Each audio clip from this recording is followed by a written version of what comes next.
Welcome back to Uprising. I'm Sonali Kohatkar. Despite our daily news cycle being dominated by the violence of war and poverty, reports abound of rebellions. In fact, historians point out that popular revolts often come in waves, and Pulitzer Prize-winning journalist Chris Hedges thinks that we're living during such a time when protest is once more peaking.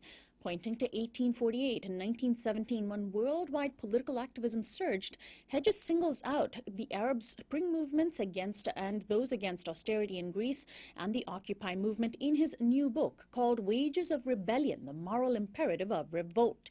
Chris Hedges spent nearly 2 decades as a correspondent in Central America, the Middle East, Africa, and the Balkans, with 15 years at the New York Times. He's the author of numerous best-selling books, including Empire of Illusion, Death of the Liberal Class, War is a Force That Gives Us Meaning, and Days of Destruction, Days of Revolt, which he co-wrote with Joe Sacco. Chris Hedges writes a weekly column for the online magazine Truthdig, and he spoke this past March at an event in Olympia, Washington, and today we'd like to share with you an excerpt of his speech. Thank you very much. I learned to dress like a banker from Ralph Nader. Cy Hirsch does the same thing, so. It helps if you're white, so you come out with the imprimatur of the establishment to blow it up. I wrote a book before Days of Destruction, Days of Revolt, which some of you may have seen, which I did with the great cartoonist Joe Sacco. Yeah, he's incredible. And if you haven't seen Sacco's book, Footnotes in Gaza, you should read it. It is an incredible tour de force. He and I had been in Gaza writing a magazine piece for Harper's.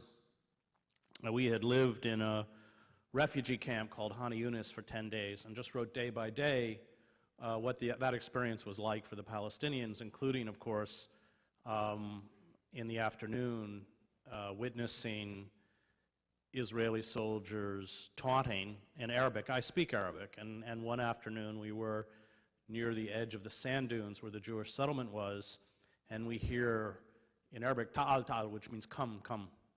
And these kids are playing, 10, 11 years old, playing soccer with a rag ball in the sand. And my ears sort of went up because it was done over the loudspeaker of a Jeep. And the kids, looked, and then we heard Arabic curse words, kasumak, which I won't tell you what it means, and cow and cow, and on and on. And these little kids started throwing rocks. There was a cyclone fence that separated the Jeep from the rocks, from the kids. So the rocks could barely reach the Jeep, and it was an armored Jeep. And at a certain point, Israeli soldiers stepped out of that Jeep with M16s and shot these children. Yeah, I mean, it was one of those moments as a journalist that is almost unbelievable. You can't quite comprehend what you're even seeing. And this happened on it usually happened after school on the same time. And the fact that these kids were being taunted, I mean, I've been in places like Sarajevo where children were shot by Serbian snipers, but I had never seen children taunted, enticed, and killed like mice in a trap for sport. And so we went to the hospital, so we had their names, the dates. We were there when the shooting took place. In several cases, I went to the funerals, and we wrote this up, and you can imagine the firestorm that created with the Israeli lobby in the United States, but it was kind of iron-proof because we were there. We had all of the factual information that laid it out.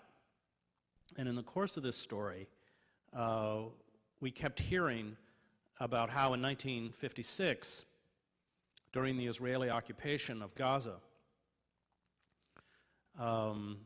in Han Yunis as well as Rafah, Israeli soldiers, this was during the Suez Crisis, so in the Suez Crisis, Israel took it upon itself to occupy Gaza for 100 days.